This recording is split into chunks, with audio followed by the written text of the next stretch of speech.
But hold on, look at verse 5. Secondly, cave times usually accomplish great discoveries about God. Cave times are accompanied by terrible, terrible trials, but they accomplish great discoveries about God. Now, this is the heartbeat of what we're going to see from David's life. So this is when, if your pen has gotten away from you, look at verse 5, because these are so good. Because maybe you want to take a moment and mark these for somebody else. You know, that's my favorite thing. When people come to me and they say, you know, I have a friend that has this problem. What do you think of it? Now, I know that 99% they're asking about themselves, but what they're trying to see is whether or not I'm going to jump all over the problem and slap them and cuff them, because then they'll always put it off on that friend. But if it sounds like something they're going to like, they finally say, well, it's me. I just wonder what you thought about that, you know. And so why don't you mark this in your Bible for someone else who needs it someday, maybe for us when we hit the dust ourselves. But verse 5 has two elements about the character of God. And here is an example of learning something about the character of God. You are my refuge. Now that is extolling. That's a discovery about God. He says, I have discovered you are my refuge. Now, what is a refuge? I mean, think about it. It's a place we go for protection. It's a place we escape to. It's a place we feel is secure. It could be when you're young, your parents' arms. It could be when you're a little bit older, going back to your folks' home. It could be later on a place of security with your friends or whatever. But it's just a place where we go, where we know that, you know, for some people, it's the neighborhood bar. Have you ever thought about that? People go there because it's kind of a non-condemning place where people will listen. And instead of grace being dispensed, they dispense liquor. And you know what? The church should be very much like the neighborhood bar. Only we dispense grace by encouraging, and we listen before we condemn. See, that's people need a refuge to go to. And if you notice that Jesus only condemned the religious stuffed shirt hypocrites. He didn't condemn those that were caught in all the different acts of sin. He said, go and sin no more. He didn't condemn them. They were guilty. They knew it. And they had to repent. But he only condemned religious hypocrisy.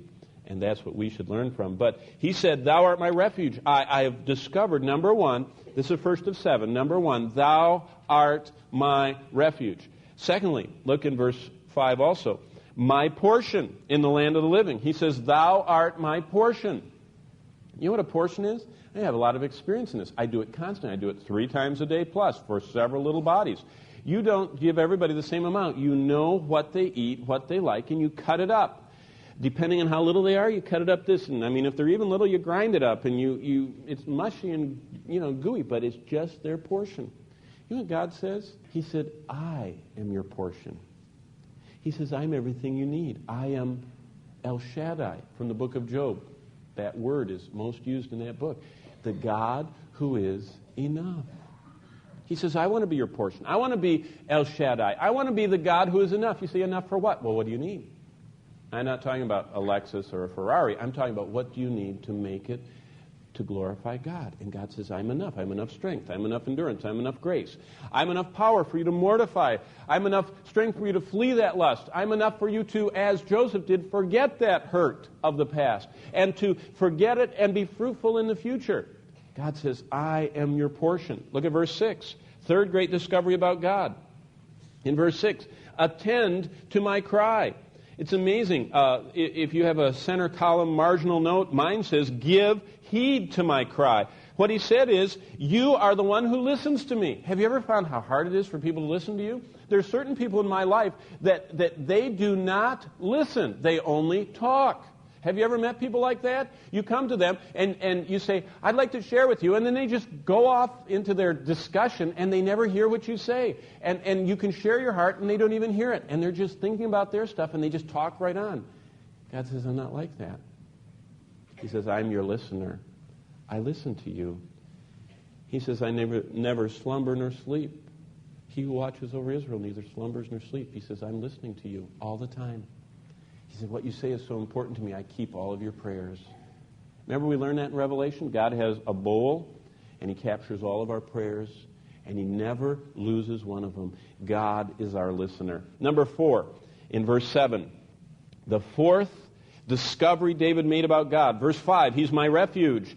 Number 2, Thou art my portion. In verse 6, the third one, Thou art my listener. You listen to me. You give heed to me. Number 4, he says in verse 7, Thou art my deliverer. He says, bring my soul out of prison. Now, isn't that a good description of depression? Our soul is in prison. Our life strength and our ability to go on is imprisoned by the situation. And God says, don't let it be. And David says, I've discovered that you're my deliverer. As Pilgrim found in Bunyan's classic Pilgrim's Progress, that the giant of despair is unlocked by praise. Let me share something with you, just an insight. Praise to God is more often on the lips of David than any other person in the Scriptures. I think that's one of the key reasons why he was after God's own heart. He never stopped praising God. He lost a child through his chastening because of his sin. He praised God for it. He lost a son because of his rebellion. He praised God in spite of it. He lost parts of his kingdom because of his own disobedience and pride. He praised God because, you know what? He realized that everything God does is just and right. Do you know that's what worship's all about? Acknowledging that what God says is true and what God does is right. That's what worship is all about. And who God has revealed himself to be is what I want to worship. What he says is true, what he does is right and good. And David says, you're my deliverer.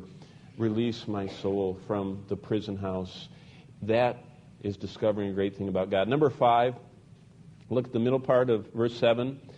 That I may praise your name. He says, you are the object of my worship. I don't praise a building. I don't praise a liturgy. I don't praise a God who gives me what I want.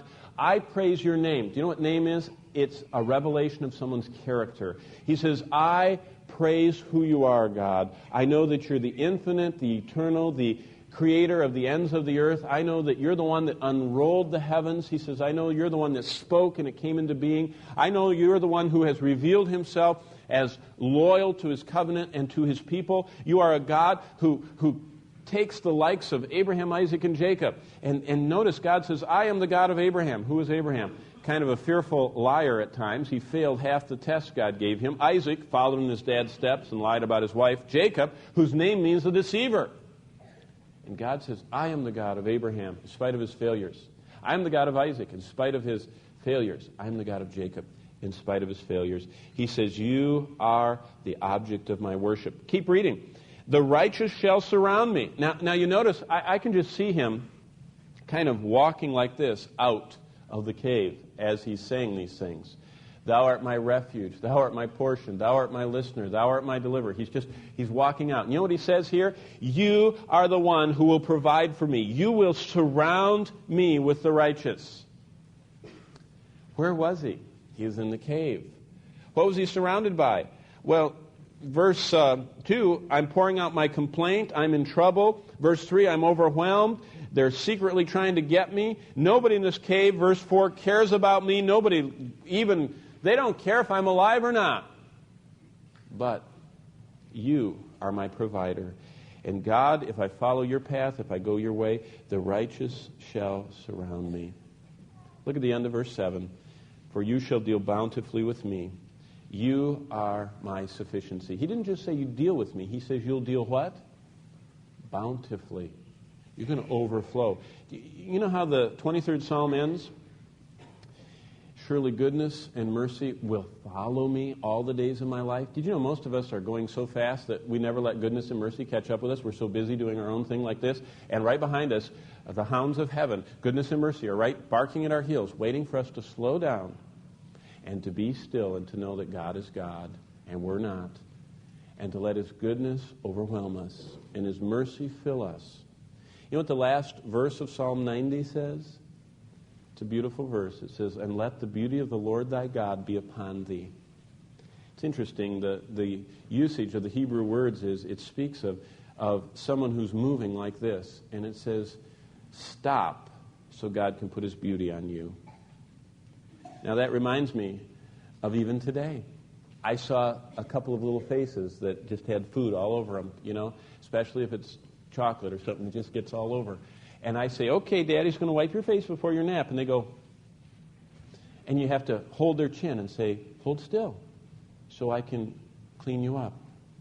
It's the same metaphor of a father taking his child, us, and saying, hold still, and let me put my beauty upon you. Let me put the image of Jesus into your life. Let me give you Christ-likeness in the way you talk, and the way you deal with people, and the way that you treat those you love, and the way you treat those that don't love you. He said, you are my sufficiency.